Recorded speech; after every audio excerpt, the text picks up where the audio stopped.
Assalamualaikum warahmatullahi wabarakatuh dan salam sejahtera. Saya Muhammad Naim bin Bakari dari kelas PJ3 dan hari ini saya akan membentangkan tajuk isu etika dan perundangan guru serta hak asasi manusia dalam pendidikan bagi subjek EDUP 2132 Profesionalisme Keguruan. Nama pensyarah saya Puan Mas Zuria binti Abdul Ghani. Berikut merupakan contoh kes penderaan yang melibatkan guru. Terdapat dua contoh yang diberikan, antaranya pelajar dipukul hampir 2 jam dan polis tahan 2 guru tadika. Berikut adalah jenis-jenis contoh kes penderaan yang pernah berlaku di Malaysia. Isu penderaan guru terhadap murid. Kita mulakan dengan memahami apa itu penderaan. Penderaan kanak-kanak merujuk kepada sebarang perbuatan sama ada fizikal, emosi, seksual atau pengabaian yang boleh menyebabkan kecederaan atau menjejaskan perkembangan kanak-kanak. Ia boleh berlaku di rumah, di sekolah maupun dalam masyarakat. Seterusnya, jenis-jenis penderaan. Terdapat 3 jenis utama penderaan yang berlaku di sekolah. Pertama, penderaan fizikal seperti memukul, menampar atau mencubit yang boleh menyebabkan kecederaan yang serius.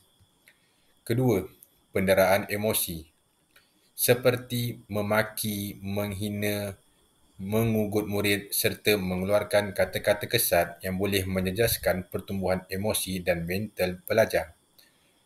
Ketiga, penderaan seksual merangkumi gangguan, pencabulan atau eksploitasi seksual. Seterusnya, faktor berlakunya penderaan. Faktor-faktor penyebab. Terdapat beberapa faktor yang mendorong penderaan oleh guru. Yang pertama, tekanan kerja dan emosi. Guru yang tertekan mungkin melampiaskan marah kepada pelajar. Yang kedua, kurangnya pemantauan dan pengawasan. Ketiadaan sistem pemantauan menyebabkan kes tidak dikesan. Ini merujuk kepada ketiadaan sistem pemantauan ataupun kelemahan pemantauan dan pengawasan. Ketiga, masalah tingkah laku murid. Masalah tingkah laku murid, sesetengah guru mungkin hilang sabar apabila berhadapan pelajar yang nakal, melawan arahan ataupun bersikap biadab. Seterusnya, cara mengatasi isu penderaan. Beberapa langkah yang dicadangkan untuk mengatasi isu ini ialah: pertama, kursus awalan emosi untuk guru supaya guru lebih cekap mengendalikan tekanan. Kedua, penguatkuasaan undang-undang dan tindakan tata tertib terhadap guru yang melanggar etika.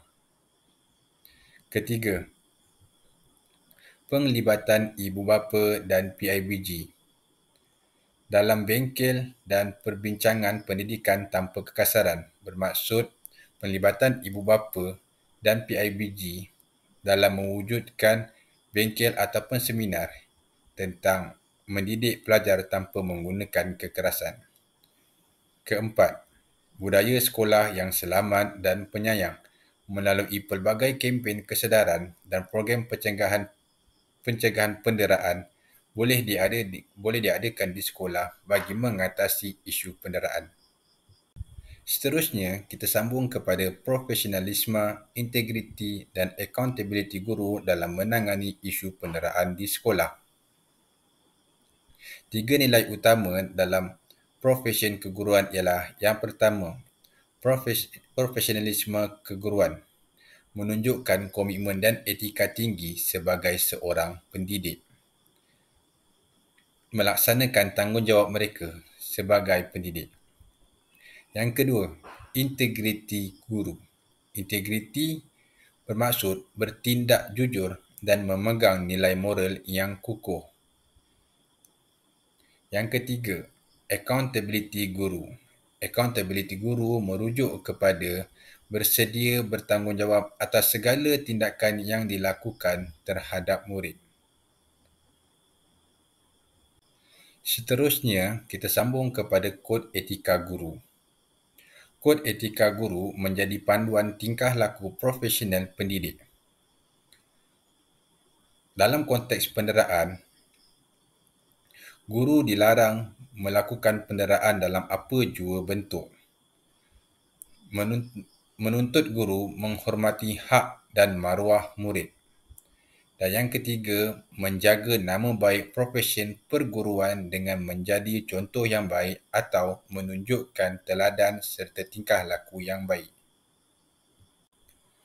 Seterusnya, kod tingkah laku dan disiplin penjawat awam.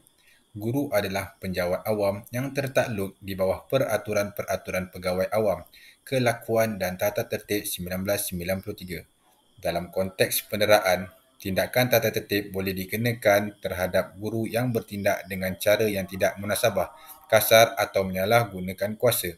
Jika dia didapati bersalah, tindakan boleh termasuk amaran, gantung tugas, pemotongan gaji atau dibuang kerja. Ketiga, penjawat awam mesti berkhidmat kepada semua orang termasuk pelajar dengan jujur, cekap dan penuh bertanggungjawab. Seterusnya ialah Akta Suruhanjaya Pencegahan Rasuah Malaysia SPRM 2009. Akta ini bertujuan untuk membanteras rasuah dan salah guna kuasa dalam sektor awam dan swasta. Dalam konteks penderaan di sekolah, kes salah guna kuasa oleh pendidik atau pentadbir sekolah untuk menyembunyikan penderaan boleh disiasat mengikut Akta SPRM. Contohnya seperti menerima imbuhan untuk tidak melaporkan penderaan yang berlaku di sekolah serta melibatkan pelajar. Seterusnya, kita sambung kepada hak asasi manusia. Perlembagaan Persekutuan Malaysia dan piagam antarabangsa seperti Konvensyen mengenai hak kanak-kanak CRC melindungi hak asasi manusia. Dalam konteks pendidikan, setiap pelajar mempunyai hak untuk hidup, dilindungi daripada sebarang bentuk kekerasan, mendapat pendidikan dalam persekitaran yang selamat dan bebas daripada sebarang bentuk diskriminasi. Di sini kita boleh terangkan bahawa setiap murid berhak kepada keselamatan dan pendidikan tanpa sebarang kekerasan. Kedua, hak asasi kanak-kanak dicabuli apabila guru menjaga mereka.